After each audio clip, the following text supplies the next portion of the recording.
So flying this big triangle was Glen's idea. The previous evening we took a long walk from Lake Hawea out towards Lindis Pass. So it's just after 10 in the morning and a long walk to get here. Launching pretty much at cloud base. It's looking nice. It's a good climb now. The launch is around the corner and I went too far this way. Had to come back. Got a bit carried away, but there's a good cloud down through there, so we'll try and head there next. Let's get some views now. There's our launch. Next stop, and aspiring over the top there. And Glen's just come to join me. Well, I was struggling up in the headwaters of Timaru Creek after crossing over that pass. I think because the northerly's pushing down, so it's got 28 k's ground speed now.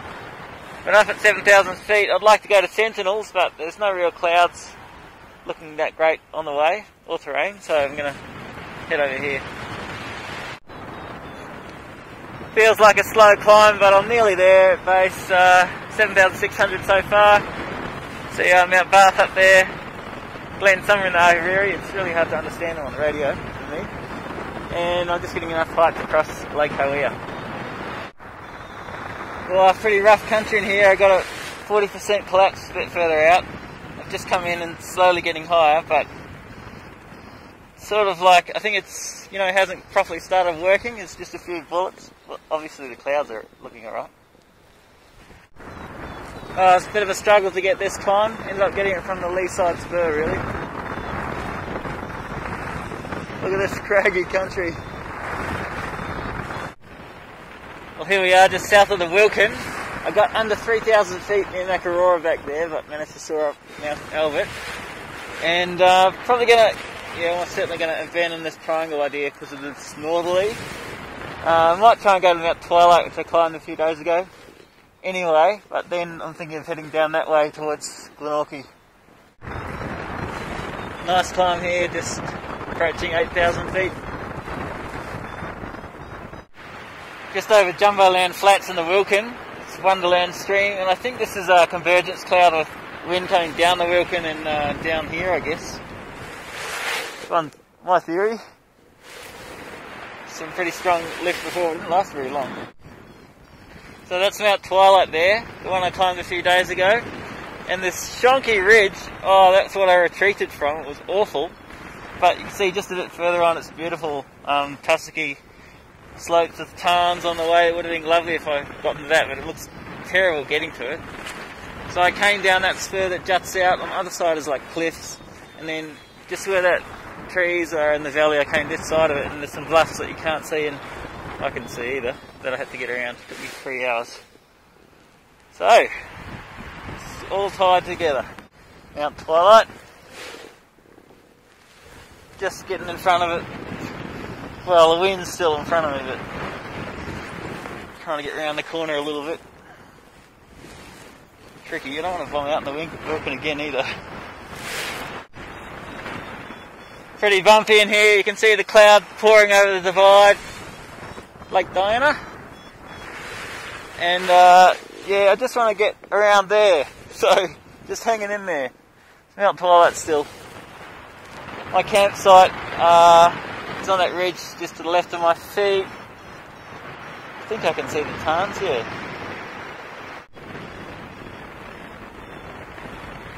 I'm going around in circles because I'm terribly indecisive. Should I go this way and try the original triangle? I mean, it looks pretty muck up there, and the northerly is going to make it tricky, but it might still be possible, and the hunter's pretty good. Or should I go this way? I'm also going to have problems with the northerly, but there's higher clouds, and I could try to fly past towards Mavura Lakes, which will be windy as well. Oh, jeez. What do I do?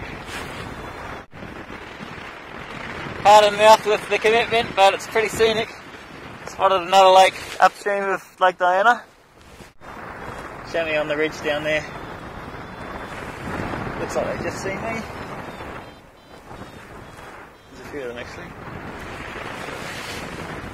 Look at this panorama. Check out all the folds in the rock. It's pretty cool. So yeah, I'm very slowly gaining height here. It's pretty choppy. Yeah, there's a good cloud that I went for, but maybe it's coming from the other side. Well, I might skip the climb on this one. Yeah, I just heard Louis on the radio saying he's at Mount Earnslaw. Cloud base is a bit higher there. I'm wondering if I should go on back, but I can only do one thing at a time, so I'll have a crack at this. It's interesting flying anyway. Ah, Mount Alva, I think. A little bit disorientated. Macarora's through there, Savaria Valley, you can just see the river. Yeah, I think I'm right. So Lake Crucible should be over there in front of me somewhere. Oh, that's right, that's Lake Crucible down there.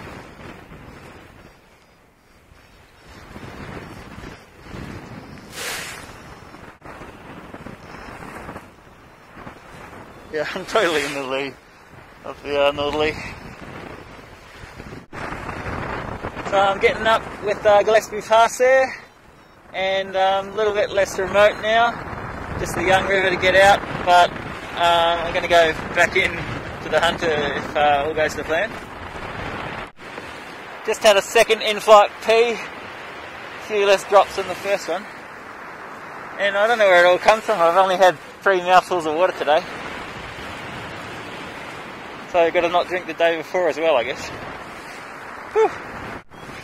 Again, some strong pockets of lift, kind of a bit choppy. And that's the next stuff, I think. Maybe some little top-ups on the way, but pretty big gap. Just crossed the Macarora River and the sailplane there. Brewster behind. It's looking good. Choppy as heck, but good practice for me, I guess. See a bit of wind on Lake Wanaka, but not too much. Here we go, looking into the Hunter now. Looks pretty good. I'm so hungry. Still got half a muesli bar, but I'll save it for just another bit later. Yeah, I've been cruising all along here, but never got to base this in the Macarora here. It's Brewster. Nearly there. So I've edged towards Mount Brewster along the ridge and gotten up to 8,000 feet here. And I think I'm going to cross with this one, because there's a couple of little clouds that indicate it might be a better way to cross the valley there. So hopefully I've got enough height to just cruise in at the top of this peak and then cross the Hunter. So far the plan's working. Just that little crossing and onto this peak. Hunter's still to be crossed, and a couple more beautiful alpine lakes. I think it's just been a little wingtip tuck so far, but this place usually gets me. Yeah, I arrived in the middle of 2 spurs and the northerly just decided to tap me on the shoulder, even though there was no drift coming in that I could notice. So yeah, in there, like, joined up to this one and got something, but pretty sure they fire off every now and then. It's not very consistent on here, it's just so jagged, you know. I've had 2 frustrating attempts to push north, sort of in this bowl, been mucking around, but I can't get over that spine, so I think I'm going to go back. Looks like my second leg's about 64k, or 60k or something.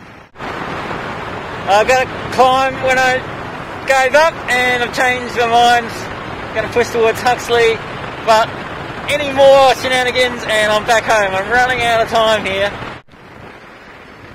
What a place. I'm nervous of running out of time. I have to watch it, but hopefully it should be a bit easier on the last leg with the tailwind. We'll just see. Just under 50k's to get home. Things are looking better now, like I'm managing to get a bit closer to cloud base. And kind of feel like I need to pee again, but surely not. A lot of the thermals are really slow, and yeah, 1 metre a second if that, and then you get these big freaking boom bullets of air like pushing up. Yeah, I guess it's reflective of the kind of terrain and the hot rocks. See Lake Hoea, this side of it's glassy, and some lower cloud over there with the easterly, and the difference in cloud bases. I think I'm going to be right to get home to my starting point without hitting the easterly, based on where those cloud base differences are. But it looks like it's on that lake just down there, like those riffles really seem to be east, so it's come all the way up the Ahuriri, unless I'm mistaken. Look at all these shadows. Rooster out there. Yeah, just cruising at the moment. Gonna try and get to base here. See, looking back, I've come so far so quick. Yeah, and then I'll head into the Dingleburn, I think. The clouds look good there. There's nothing happening over here, so that's the plan. So I'm in the Dingleburn now. It's been pretty sweet through here, just cruising along the ridges, and now I'm taking a climb. See, there's not a lot of cloud development, but it's working really well, lower down at least. And looks good ahead. 22 k's to go. Under 15 k's now, just down there should be one more glide if I can get up here, which is looking good so far. And you can see the lower cloud in the east right there. So I'll try and stay on this convergence until sunset, I guess, if I can. So I'm directly over launch now, but I'll try and punch out here a little bit, and when I'm out there I'll decide whether I'll try and come back again to extend the triangle. It's a bit artificial, but what the hell. I need to pee, so I'm going to make it worth it. Here we go in the convergence. I'm only 3 k's past the turn point, but yeah, this is interesting, and it's nice views. It's no flying for several days after this, so might as well have a big one today. Okay, I've done 13.6 k's, very minimal loss in height. A lot of the time I was actually going up. I'll see how far back I can get, and then prepare myself to get to Lindis Pass Road tomorrow. There's 4 deer down there, they just disappeared out of view, but might see them again. I have to be very careful not to put my glider in rose hip. I can just imagine that happening. And yeah, I'm not going to make it to launch. It's 6.6 k's away, but I'll probably just get as close as I can. Where are those deer? There they are. A couple of them.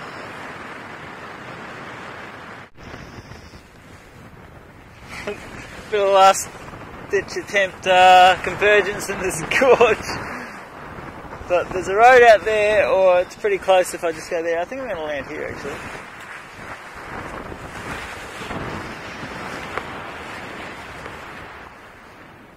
And there's rose hip, that's the only problem.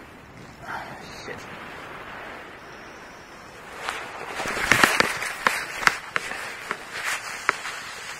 Oh, that's not bad. Beautiful!